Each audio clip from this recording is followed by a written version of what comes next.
murder. Yeah, yeah.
Coming up on Mental Health Marty, the health and wellness of the Black man. You don't want to miss this. Stay tuned.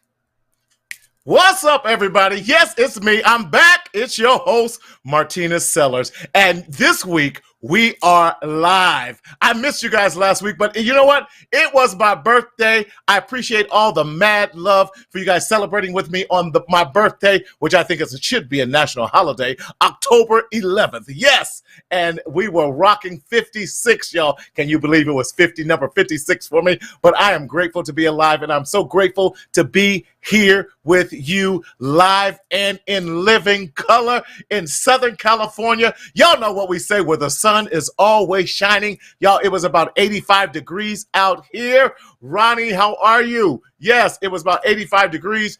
And it was a beautiful day, nothing like a wonderful Southern California weather in the fall. It was brilliant. It was beautiful. And listen, we are so glad that you are here. Listen, call someone. I keep saying listen tonight, y'all. Give someone a call. Let them know to tune into the show tonight, because we have a show for you tonight. Let me know that you're listening and where you're listening from, because y'all know how we do it. Roll call, roll call, roll call. And shout out to y'all who've been rocking with me. Y'all, like I said a couple episodes ago, I've been doing this for about almost 8 years now, and just grateful about what our platform is all about, is changing the stigma and eliminating the stinking thinking as it pertains to mental health in our Black and brown communities, specifically for the Black man. And as a Black male therapist, I represent 1%, again, 1% of the field. And so that's why it's so difficult to find therapists who look like us, who have those experiences like us. And that's why I do this show. So I pray that it's been blessing you. But let me share again, what is the philosophy and purpose of this show and why we do what we do. Let me put on my radio voice announcement voice now. The Mental Health Marty Show is intended for educational purposes and psychoeducational purposes only. We are not a substitute for you seeing your therapist. We are not a substitute for you seeing your life coach, your pastor, your psychiatrist, your psychologist, your medical doctor, or any support team that helps you manage your health and wellness. However, we are a supplement to your overall health and wellness plan. Now, if you're experiencing any type of psychiatric or medical emergency, we definitely want you to go to your nearest urgent care, dial 911, or call the new mental health helpline at 988 for further assistance. There we go. I didn't blow it this time, Daryl. Hey! Yes, again. Now, how do you engage with us? Listen, we appreciate all the efforts and everything that you're on Facebook. We love you on Facebook. However, if you're going to comment and we want to respond to your comments because we love having an interactive audience with us, you need to go over to the Mental Health Marty YouTube page. It is free. Mental Health Marty YouTube. Find me on there. Hit the thumbs up button. Hit the subscribe button so that you know every time we come on, you'll get a ding just like that to keep you updated on every show that we have. And thank you for being faithful followers of the show. Yes, Miss Tanya, yes, I appreciate you, darling. Good to see you as always. Listen, Tanya's definitely, Miss Hill got to get the award with those who are following us as always. She's faithful. Jeff, hope you're doing well out there in the DMV, my brother. Much love. I'm supposed to be out that way in December doing a men's conference in Williamsport, Pennsylvania. Yes, Ronnie, I appreciate you all the way from New York, NYC. Yes, yes, yes. Hey there. Yes, how are you, Miss Jazz? We love you, darling. Good to see everyone. I'm so excited about tonight's topic, because tonight's topic, we're talking about Black men's health and wellness and talking about the balance between our physical health, emotional health, and psychological health. There is this continual balancing game and balancing act that we're always trying to follow and that we're always trying to keep intact. I don't know about you, but there have been definitely times when I have struggled keeping my emotional and psychological well-being because of circumstances that might have happened in my life, whether it be out on the job, whether it be with my finances, because you mess with my finances, I promise you, it takes everything for me to keep my mental capacity all in shape. When you mess with our family, or things are happening in our family, in our relationships, in friendships. So tonight, I want to definitely talk to our guest panelists on tonight, and they're definitely not, one is not a guest. He's a reoccurring guest on here that we are so glad to have him all the way from North Kakalaki, but he is definitely one of our resident returning guests on here. We love him. We love the insight that this brother brings. He's a family man, none other, coming back to us, none other than Dr. Chris Williams. Dr. Chris, what's up, man? Hey, what's up? What's up? What's up? How's it going? There we go. Man, I feel like we're I'm doing eating. all right. I know it's hard kind of saying, how do I say balance? And you guys go the opposite of the camera. I know, right? Right. Man, you're looking good. How's everything going out there for you, man? It's going well. It's going well. Just staying busy, having a lot of different projects that I get to enjoy working on, and so it's a good feeling to be able to do things that you enjoy doing, and you feel like that are helping people and helping you grow and helping you evolve as a person. So loving it. Good. I love what you said, because I think there's a difference between having a job and finding a career in life. And I love what you said. You said, get to do what you love doing, because when you do things that you love doing, I love being a therapist. I love owning my own business. I love working with people and helping them achieve the best of who they are. Talk to me about that, what that does for you, because, and for those who may not know you, tell us again who you are, what you do, and that you get this enjoyment of doing every day the things that you're passionate about. Well, I am Dr. Christopher Williams, aka Dr. Chris. I am a physical therapist by training. And I'm also a certified health coach. I specialize in helping men who are full of rage. I help them to find peace so they can begin to stop sabotaging the valuable relationships in their lives and begin to start enjoying life again. So I get to do that. I also, a couple years back, started DJing on the side. I'm a jack of all trades. I found that I always tell youngsters, because I'm at 42. Happy belated birthday, by the way, brother. Thank you. I appreciate it. Thank you. Thank you. Brother Brock, what's going on, man? Robert, you know, yes. don't let anybody put you in a box. We are blessed with so many gifts and powers that we get the opportunity to be able to use them all. And so that's where in this chapter of my life, like, that's what I'm doing. Like, what I enjoy doing, even if I'm not that good at it, like, I'm passionate about it. And so you become good at it because you just, if I were a billionaire, I would still do this stuff. I would still talk to men about how to handle their emotions. I would still listen to music. I would still help people. I'm a functional movement coach where I help people really learn how to move and use their body more efficiently. I enjoy physical therapy on the rehab end, but I really enjoy being on the preventative end now and start to. That's good. Yeah. It's talk to us it's about amazing. Why that preventative medicine, preventative practices, and I love that with the functional moving coach. Why is preventative work so imperative, especially when it pertains to our mental health? Because I think, Dr. Chris, what a lot of us don't realize is the connection, the correlation between physical health and mental health, and because your physical ailments can impede and speed up depression. It can speed up anxiety. It can trigger PTSD. But so why is that so imperative that we learn how to take care of these things, this body that we have? That's a great question. It's super important because, like you said, it's all connected.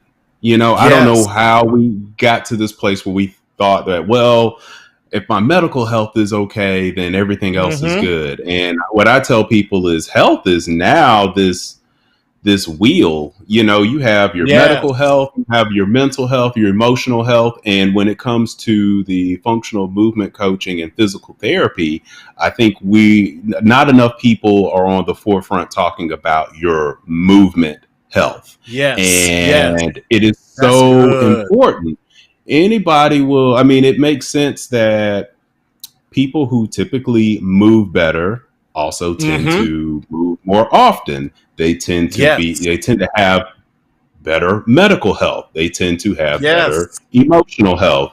There's the ripple effect that touches all the different aspects of our lives. And so what I really enjoy about it is, coming out of school, you work with a lot of, I enjoyed working with a lot of older adults and got to soak in a lot of pearls and gems that they would drop. And then there would be so many people that I'm looking at them and I'm like, gosh, I wish I would have gotten to them 5 years ago, 10 years ago. That sort of thing. And nobody plans for this. And so at 42 now when I exercise and I move my body, I'm not trying to necessarily run faster, jump higher, bench more, squat more. Good. Now my goal now is to, I still want to be able to put my pants on by myself at 80.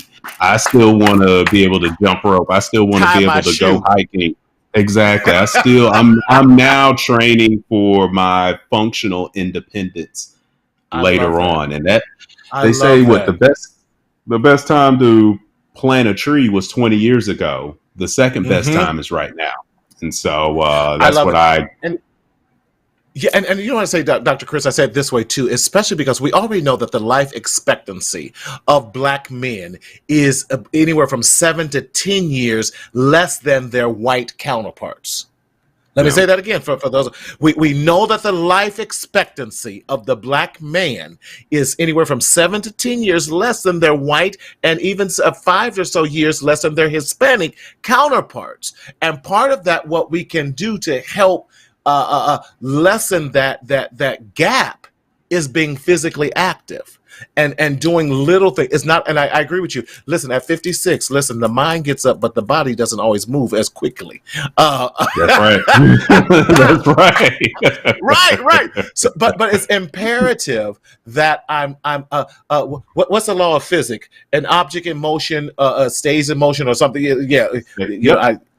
That part. And so it's very important that we keep these bodies in motion, because as the bodies are in motion, the blood is flowing. As the blood is flowing, we're getting oxygen to our brain. Now I can think more clearly. Because some of the best times that I've come to some epiphanies in my life is when I've been moving. When I used to run, I used to run track. When you know how we say back in the day, back then, I was a hurdler. And, I was going to say, what was your event? I did high hurdles. I did 300 hurdles, the 100, the 200, the mile relay, which I hated, the 440. I hated the mile relay. I don't know why. Yeah.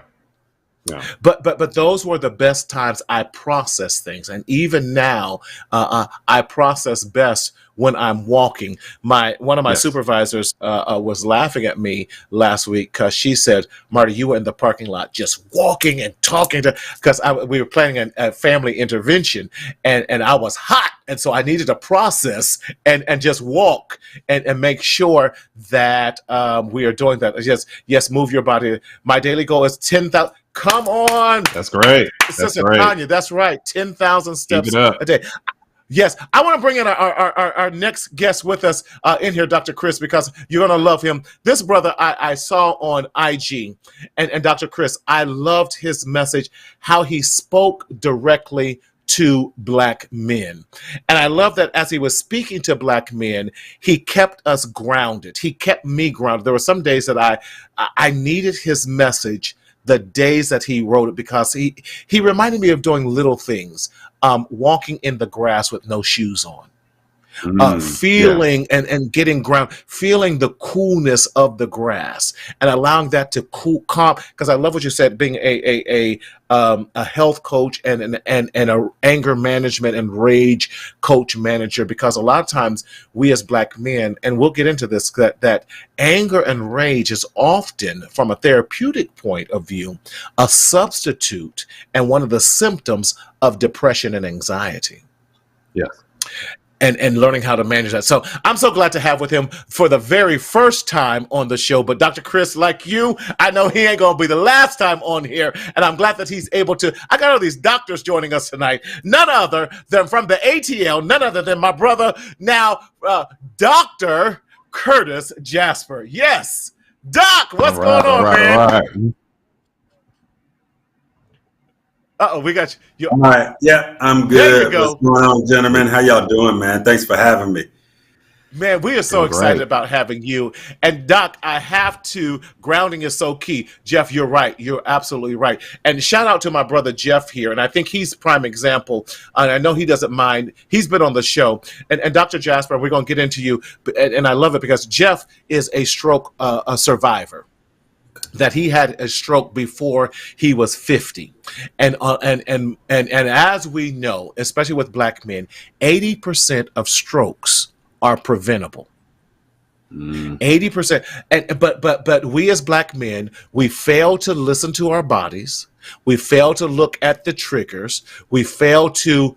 And I love Dr. Curtis, what you were saying, staying grounded and those type of things. So, man, listen, if no one else tells you, thank you for those reels that you drop on IG. The first time I saw it, I'm like, I got to follow this brother and reaching out because it was so life-changing. So, Dr. Curtis, this is your first time on the show. Tell us who you are, what you do, and what gives you this passion for helping Black men. So thank you, Marty. I appreciate it. You know, it was funny because when you were talking about the guest, I was like, man, is it a third guest on there? I forgot you was talking about me, man. So thank you. I didn't know it was going to be 3 guests on here. So thank you, brother Marty, Dr. Chris. I appreciate you both. Anytime a Black man in particular reaches out to me and my schedule allows, I make it a priority to connect, even if it doesn't manifest. That's just my commitment to myself and brothers who look like me. So thank you both for being here, and thank you for having me. I'm Dr. Curt, Curtis Dominic Jasper, born and raised in Chicago, been in Atlanta 22 years. Come on, Chi-Town. Yeah, man. I'm mostly a psychoeducator. My first career was in education. I left public school education as a middle school principal, and then I stumbled into mental health as a result of going through some challenges myself. Right, okay. I was a patient. One of my therapists prescribed that I become a mental health practitioner in a session. Wow. Right. And so I won't take up time about it. No, we got time.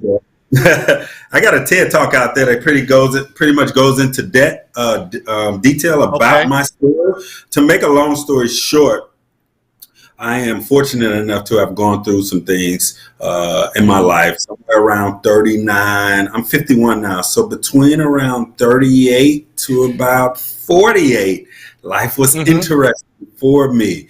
I went through a number of things, an eventful divorce. I lost my parents. The economy crashed. I took a hit.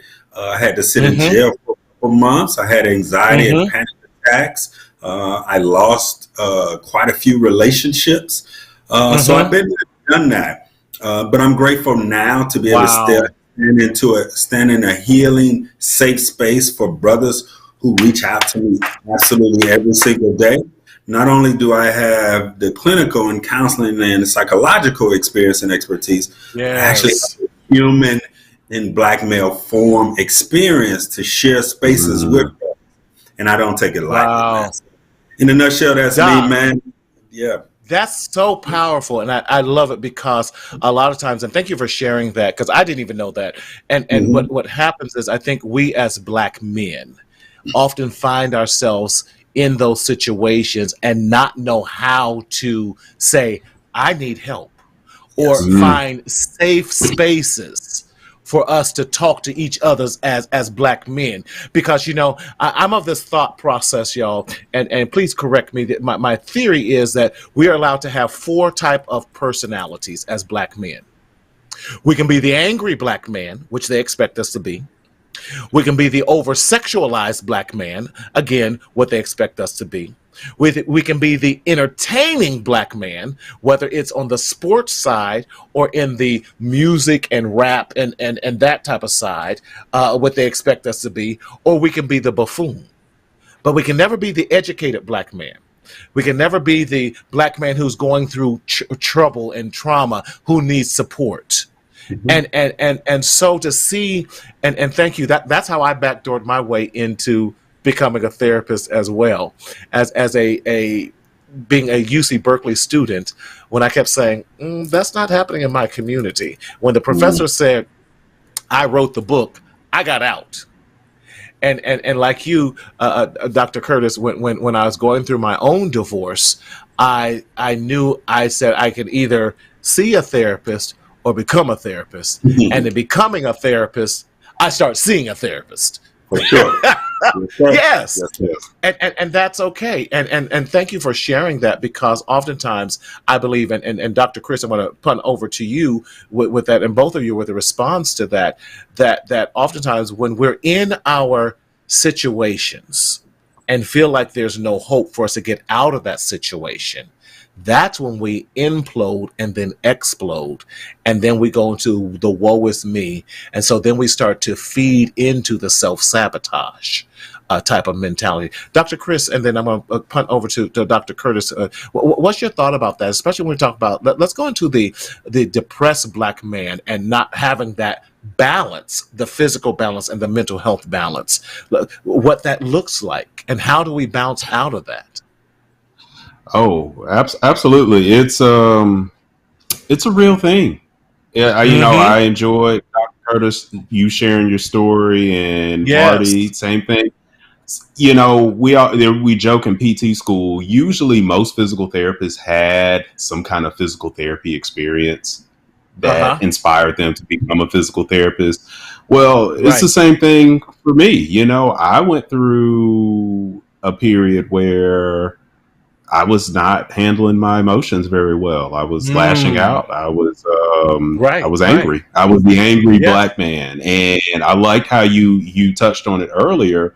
It was really more so depression because I didn't like what I was doing, and it was, I would tell my wife, I'm like, babe, don't tell people that I'm a physical therapist, because it would never fail. We could be at a party and, oh, what do you do? I'm a physical therapist. Oh, well, I got this going on with my back and this, that, and the third. What do you think about it? And I'm like, I'm at a party. I'm trying to unwind. I'm trying to get it in.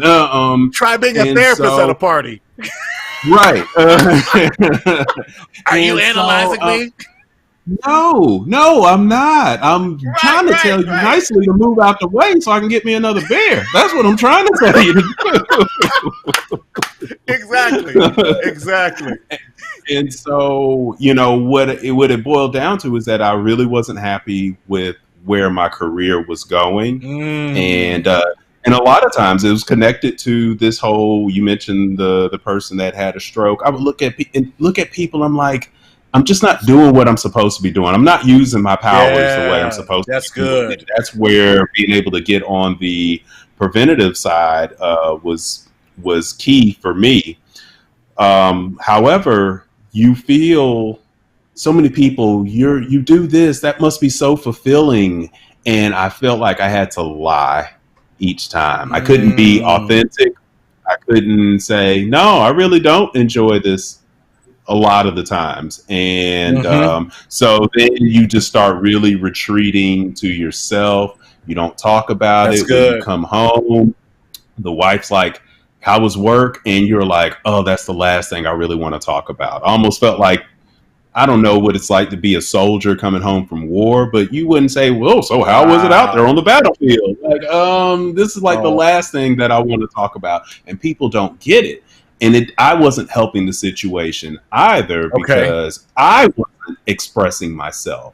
And sometimes you're just too tired. You don't have the words. You don't even know what's going on. And just the slightest things set you off. And it's like, who is this person? How did I get here? This is not what I signed up for. So it's definitely a thing. And it's definitely inspired me to. That's why I really love doing what I do now, because it's how should I say? It's what are the words? It feels really good to know that it's not just me, and I know that other people struggle. And if other people are struggling, then gosh, if I can help them, then maybe they can help somebody else, and then maybe we can start getting this momentum snowball going and really start making some impact. It's a positive impact on the world. Yes, that's good. That's good. And let me remind you, if you have questions for Dr. Chris or Dr. Curtis, please put it in the chat there and on YouTube on mental health, because on the YouTube channel, because we want to make sure that we're here for if you have any questions. For you have some great black men who have proven themselves on here. So Dr. Curtis, I love what you were saying, and talk to me, and if you don't mind even sharing your journey and how that was for you, because I think a lot of times people see and we look at you and you don't look like what you've been through. So I would not even have even known that. And how do we help those men to get past their past, get past maybe even their present, to get on the other side, what I like to call the other side of through? Sure. And I think you just said it, Marty. We have to encourage them that the journey is through. There's not around. There's not above. You must go through it. It's not a matter of when. It's mostly how and to what degree. And so for me, two things I noticed working with hundreds of black men and serving black men for the last 10 years is first, they hadn't been heard. Right? 99% of the men whom I interact with, they just hadn't been heard. And what I mean by heard, I mean active, present listening. They haven't been heard to the degree that things naturally flow out of them that they were even unaware of. And the reason That's is good. a number of things, right? Like as Black men, people approach us as always something to do and somewhere to go. So even when our loved ones are listening to us, they are actually listening to us Right. from a fix-it standpoint. They ready to respond Yeah. with a solution. We just want to get it out. And so Yes. brothers tell me most 100%. I know I'm all over the place, Doc, and I'm there, and I'm like, I'm with you. Keep going, Yes. and just keep go. They rock out for 60 minutes, and they take the whole session, and then they was like, man, did I take the whole session? I say, yeah, you good. I'll leave your voicemail, send your email, text, DM. I get my notes over to you. Don't worry about me. And just to be able to get it out. That's the first thing. The second thing I know from my experience, both professionally and personally, is that the average man hasn't experienced that he is not alone. Period. As unique as we think our situations is, look, I tell brothers, I'm a professional secret keeper. I done heard it all. I can assure you that you are not professional secret keeper. Yes. You are not alone, brother. There is a cadre of brothers who are fighting the good fight. So know that you are not alone, right? Which for us is the underbelly of trauma, right? It's not so much the things which has happened to us. It's the feeling of being alone when they happen. Yep. Okay, I don't want you to skirt past that because you're absolutely right when you say the underbelly of trauma. Flesh that out some more so that we understand a lot of times the trauma response and why we are doing this, the work that we do. Says, guys, you are only human. Keep up the good work. Ronnie, thank you. You're right. We are only human. And a lot of times, but is the Black man seen as a human? Or are we seen as a machine? Or are we seen as taskmasters in so many things, or problem bearers, if I can say that? But talk to us again about the underbelly of trauma. That was good. That's good. Very good. Yeah. I mean, we are resilient, right? As the original people. Let's be clear. We are naturally hardwired for a certain amount of efforting, right? Not struggle, efforting. That's different, right? Yes. So when I mention like it's not so much the things we go through, it's the feeling of alone, like nobody gets it. I'm the only one, no one cares, right? Now let me give you a drastic example. I grew up in the hood of Chicago. If we all got jumped on, if we all got robbed, if more than one neighbor's house burned down on the block, it was pretty traumatic, but we weren't alone. Right? We were alone. Right. When I was with my boys and we was hanging out, when we got locked up, it was pretty dramatic when our heads were slammed on the top of the police car. But we weren't alone, right? Right. And it was that camaraderie that actually got us through the trauma. So we didn't have to go through not only the traumatic reaction, not response, but reaction, but our development was arrested in the interim. Yes. Right. Yes. And so that's the lasting imprint. That's so powerful. Dr. Chris, when you're hearing these type of things, especially when we're talking about, and I love because you talked about how you are this a health coach, and one of the things that you work on, because can we talk about the angry Black man? And a lot of times we fail to realize anger is an emotion for a reason. And oftentimes, not being heard, a lot of times we don't know how to hear and read through the pain and the depression and the trauma of anger. Talk to us about that some, Dr. Chris. So, first of all, Dr. Curtis, I loved all of that. That was right. That was dope. That was super dope. Oh man. The anger part, what I say, anger is really I tell people it's like the result of either frustration, hurt, or fear. And somehow, I don't know where we got it, like we're not allowed to talk about those things. We're not, Right. it's easy. I don't know why it's more acceptable for us to say we're angry, I'm mad, than to say, you know what, I'm really scared. I'm scared. I lost my Yeah, job, that's good. and That's I don't good. know how How we're I'm gonna gonna pay do it. rent. I don't know how we're going to Yes. do it. And I feel Yes. inadequate because I'm worried that, I'm feeling vulnerable and you might look at me funny, or people might look at me funny and say he ain't no real man and this, that, and the third. And how do I Mm-hmm. deal with that? How do you speak Mm-hmm. on that? And so you Mm. bottle all of that up inside, and then it's like it gets to fester and grow in the dark, and it's like that toxic shame that comes along Yes, with that's it. good. It's there, you're trying to ignore it, but then it energy's neither created nor destroyed.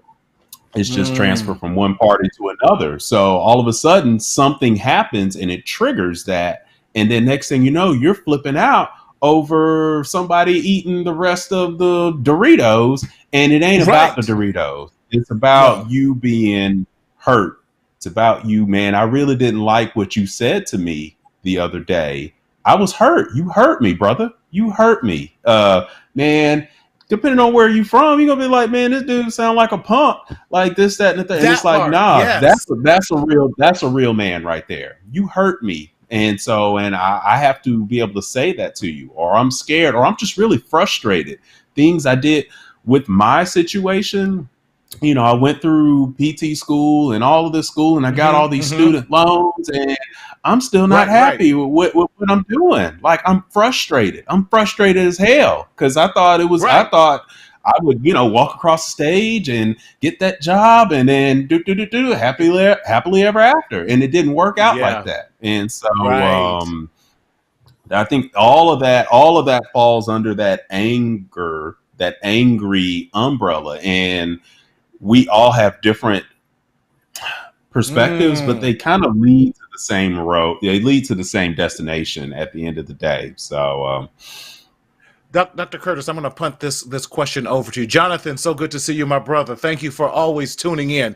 Jonathan asked this question: how do I approach my therapist when it appears that I'm not making the progress that I would like to make? Should I seek other therapists or therapies or therapists?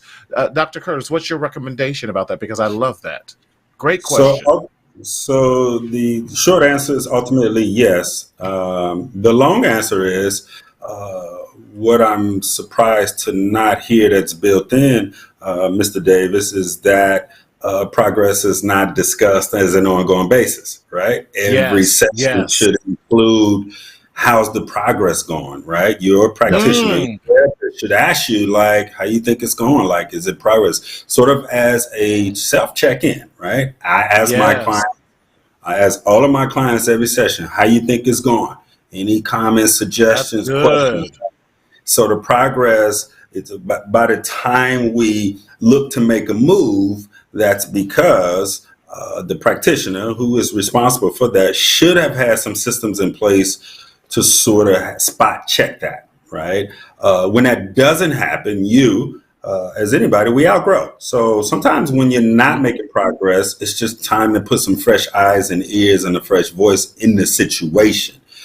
That's with anything. That's why we go from fifth grade to that's sixth grade, good. right? That's why we go from That's junior high right, to right. middle school, right? So much so that you had to exercise your right for expediting your personal development, right? You may have just capped off with the practitioner that you're with. So those are some general responses. I hope that helped, Brother Jonathan. That just shows up for me as I read your question on the bottom of the screen. Awesome. Thank you for that. And I would agree definitely with you. And I think, Jonathan, and even knowing that what you do for a living and these type of things, I was sharing with a black colleague of mine, black male colleague, who's an executive in a major Fortune 500 company. He goes, Marty, I'm looking for a therapist. What do you recommend? I said, because of the caliber of person you are, I strongly encouraged him to look for a PsyD in that regards, and in getting someone who had the acumens and the level that he was looking for. And I'm an MFT, so not saying, you know, I got age on my side on this, you know, but a lot of times you will have to interview those therapists and making sure that they're hitting the caliber, because just like a doctor or anything else, you know, Dr. Chris, he's seasoned. I trust what he's going to say. Now you get me this young kid who's at 56, gets this young kid who's 22. I'm like, Doc, now you're gonna have to come a little stronger, because I'm gonna be able to run right over you. I got children older than you. Sure. But I think it's really also knowing what kind of therapy you're looking for, and I love it. And you remind me, are we reviewing the treatment plan? Do you know what the treatment plan is? Because I'm sure, Dr. Chris, you're telling them what the treatment plan is, and you're making judgment on their progress. By the same token, in our mental health spaces, and I love what you're saying, Dr. Curtis, we have to make sure that we're understanding the progress of where we're at too. Excellent question. Says, I'm searching for a new therapist now. Keep going. Jeff, I think I got a couple out in that DMV area. Dr. Curtis, you got any therapists out in that DMV area? We can definitely DM to Jeff later on. Tell Jeff to hit me up directly and let's talk about it. Okay. Now y'all down in the ATL, y'all got a nice little network. Now I'm mad because when I was there last, y'all were just about to meet right after I left with the. Are you part of that Black Male Therapist Network that you guys meet up with in Atlanta with Dr. Sutherland and there's quite a few y'all down in the ATL keeping it strong down there. No, I haven't. I'm not a part of it. I'll have to get you connected with Dr. Sutherland. Okay. Cool cat down there, another PsyD down there who's doing some great things as well. Thank you so much, and it does help. I do an assessment, but it doesn't capture the points that you've made just now. Excellent, Jonathan. Glad to hear that. But definitely anything that we can do, please feel free to DM and look at me just throwing Dr. Curtis's DM Dr. Curtis. You can definitely DM myself. Whatever. Let's talk. You know, Dr. Curtis. I would love to. You have these amazing reels that you do. That's reminding Black men to ground themselves or to do things to take care of themselves. Talk to us about how did that come about for you? When I discovered it, I'm going to tell you, I needed it right then and there. I was like, this brother is talking to me because I'm about to go cuckoo for Cocoa Puffs here in a minute. And you reminded me to get grounded. Thank you. How did you come up with that? And the passion that you do with that is just amazing. Talk to us about that and why that's becoming what I think is one of your major passions that you do. Appreciate that, Marty. So, you know, as a practitioner and a researcher, you know, it's my professional obligation to seek out different modalities, but I also lead by example, right? It's rare that I would prescribe something of that nature to a client, particularly a Black man, without having done it myself, right? So I lead by example by living out loud on social media for the intent of inspiring brothers, right? And not to throw something out for every brother, but just for the ones who are naturally resonating with it.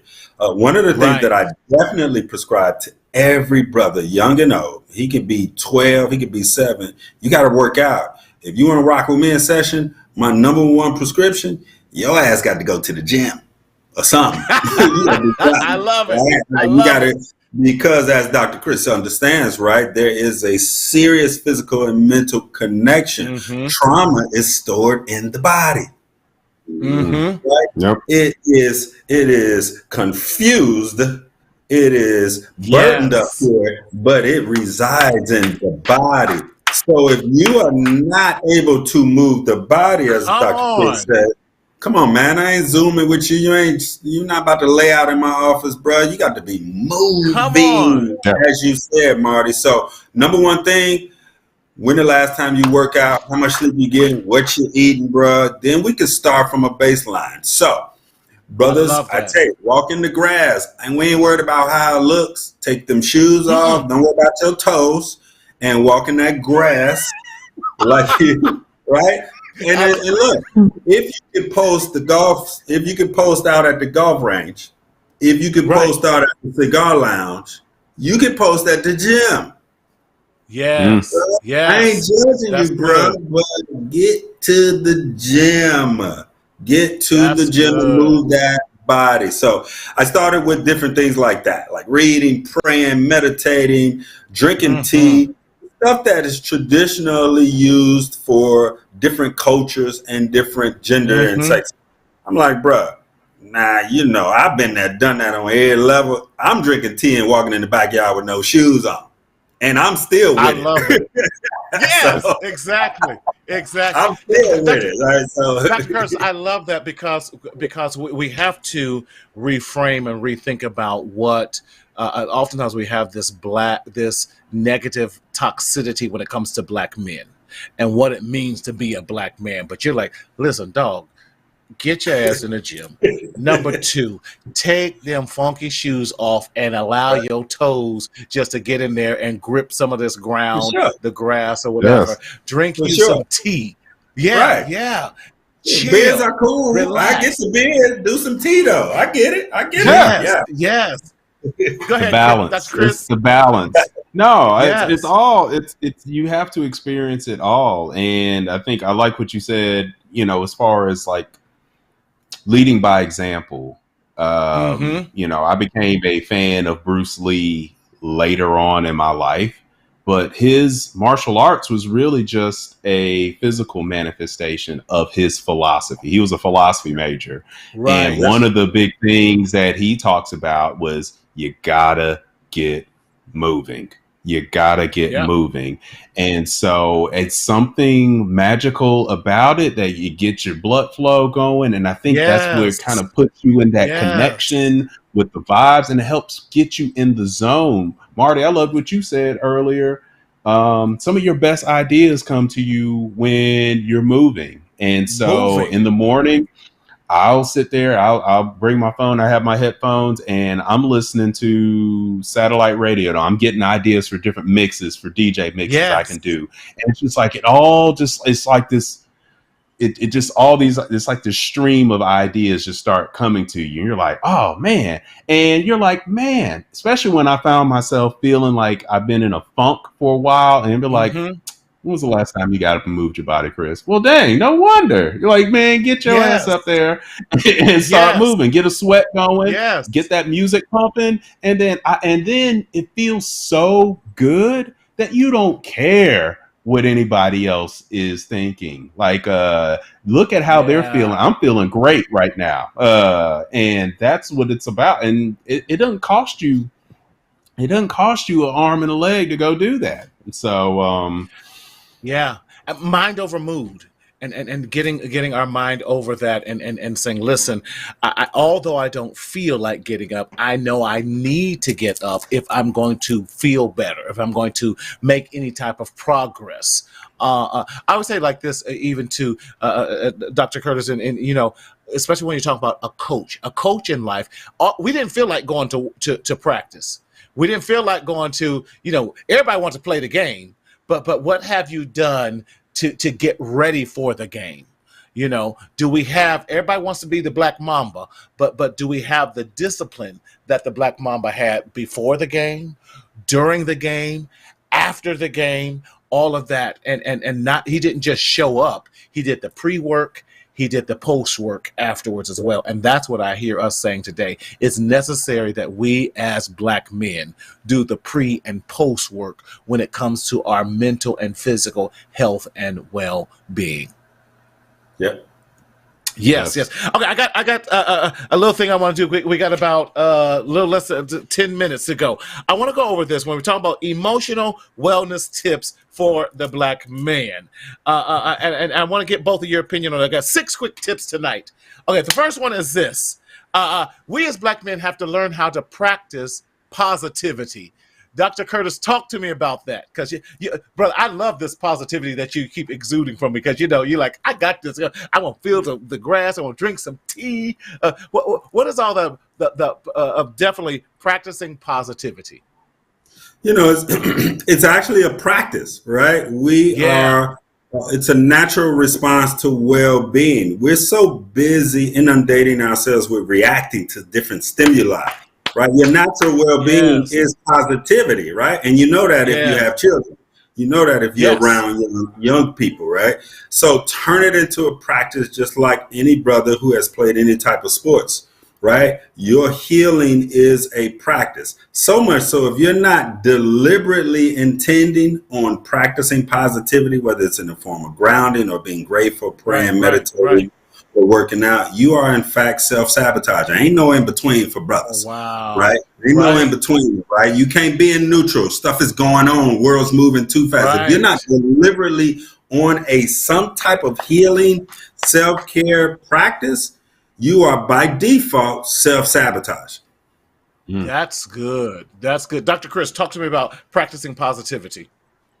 Practicing positivity, to add to that, it's also being mindful about your thoughts. I think a lot of times if you just actually really kind of sat back and took account of your thoughts, are they positive? Are they negative? And you might find that it's really easy to be negative. It's real easy to talk badly about somebody. And so one of the big things I'll add is be mindful about the words that you use. Be mindful about what you're fueling your brain, your body with. What kind of a quick example, it was Love and Hip Hop. This was I used to watch it and trash TV and love the drama, but I would find myself getting angry, and I'm like, I gotta let it go. I gotta let it go, and so you have to really kind of take account of the type of music you listen to, the type of books you're reading, the type of people you're around, all the type of messages that because that energy is coming in, and you're gonna hold that and try to spit that back out. So make sure if you're letting that energy in, let it be that positive energy, the stuff that you want to be. Dr. Chris, you're still in my thunder for the next one. You're right on. Oh, my bad. No, you're all right. All right. Be around positive people. Being around positive. Dr. Chris, I'm going right back to you. Why is that important, especially for we as Black men, being around positive people? It's important. What do they say? You're the average of, the 5 people you spend the most time with. And I was reading something, a book, Atomic Habits. It's a good read. And basically, it is. Being around those positive people, that culture, it's that if you want to be, let's say, if you want to be a successful chef, well, you need to hang around other successful chefs because you're going to pick up those habits. That's going to become the norm. That becomes the culture. If you want to be a successful chef, but you're hanging around a bunch of knuckleheads, well, then what? You're sitting here talking about this new sous vide technique. They're going to be like, man, you lame. And it's no, you're not. You're just in the wrong area. So it's very important to surround yourself with like-minded, positive people who are doing what you want to do, so you can learn from them. And then you feel comfortable being in that environment. Like I said, the habits that lead to their success become the norm. So that's why it's important. I love it. Dr. Kurtz, I want to throw a different one at you. Relaxing more. Why is that imperative? And I love that you're saying grounded and meditation, because I put all that kind of in that relax. Why is that so imperative for us to learn how to relax? And I'm going to even push the envelope a little bit more and learn how to meditate. Right. So there's 3. What I find is there's 3 components to having optimal health and wellness. That's rest, relaxation, and sleep. Let me say that again. Rest, relaxation, and sleep. What I find is most of us are not clear on the difference between rest and relaxation. Right. Exactly. So rest, and I'm not just talking semantics here. Rest is when the body is immobile. You're not asleep, but you're not necessarily moving, right? But relaxation, you quite frankly could be running or working out. Relaxation in and of itself is a deliberate intention to manage stress and anxiety. So when we educate one another on these different ways of seeing it different, then we could just put them to use. You could be dancing as a form of relaxation, right? You could be running, you could be at the gym, you could be doing a number of things, DJing, right? Relaxation is the deliberate intention to manage stress and anxiety. Yes. But you don't have to be stress and anxiety. It's not that you do it as a result of, like, you in front of the stress and anxiety, you know life is going to do. Yes. And you picked up on the last one of the other ones I was going to talk about getting proper sleep. And I'm going to have you address that, and I'm going to punt that over to Dr. Chris too, because we know that sleep also affects our mental health and well-being. And I love you because you talked about rest, relaxation, and sleep, getting proper sleep. Talk to us, Dr. Curtis. Oh, is that for me, Brother Marty? I'm sorry. Yeah. Since you brought it up, and Dr. Chris talk about it too.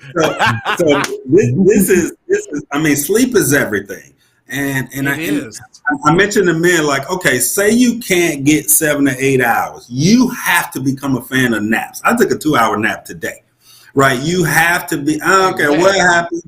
You may, even if you're working a job, you may have to nibble at your desk and on your lunch break get a power nap and lean your seats back in your car. You gotta get that sleep in. Eat some almonds at the desk, and then at the lunch break, go to the parking lot, lean your chair back, set the alarm on it, and crash out for a power nap. We gotta get sleep. Everything is reset. The consciousness, the body, everything is reset through sleep. Yeah. I don't care. You could be eating right. You could be happily married. You could be in shape. You ain't getting no sleep. Ain't nothing cracking. Ain't nothing happening. That's right. Dr. Chris, talk to us about, from a physical point of view, why sleep is so important. So sleep, especially quality, that deep sleep it's restorative. It's where your body repairs. And so I don't care what kind of workout you just put out there in the gym. If you're not getting adequate sleep, you're not repairing. It's called the stress recovery cycle. If you're not recovered, well, then you're not going to be ready for the next dose of stress that you're going to put on yourself in the gym or in life. And so what happens is that if you're not recovered, well, then now you've increased the likelihood that you're going to break down. And you also end up stifling your gains. I can speak on that firsthand. I remember, going to the gym and, I was getting it in, but I was also maybe getting 4 hours of sleep, and it was really crappy and it was stressful. And my wife was like, "Hey, you need to sleep more." And I said, "You know what? You're right." And I started doing that, and I felt more recharged. And I saw the gains in the gym also improve as well. So that's good. It is vital. And for whatever reason, as men, we feel like we shouldn't be resting, relaxing, sleeping. I had a post a while back, and it was like, a lot of men feel like when my wife comes home, I jump up just to look like I can't be seen as just sitting here being lazy, because I don't know if I'm being one of those shiftless Negroes, or it's all about what I do. And it's like, no, your value is who you are, and sometimes your ass needs to recover so you can go do some more. That's good. Good. Listen, gentlemen, we're almost at time there, but I can't thank you enough for coming on here today and just really reminding us the importance of having this thing called balance and mental health and all that. Dr. Curtis, you are an author. You got to tell us your book. How can we get it? And how do we follow you for those who are just joining us and want to definitely follow you? How do we do all that?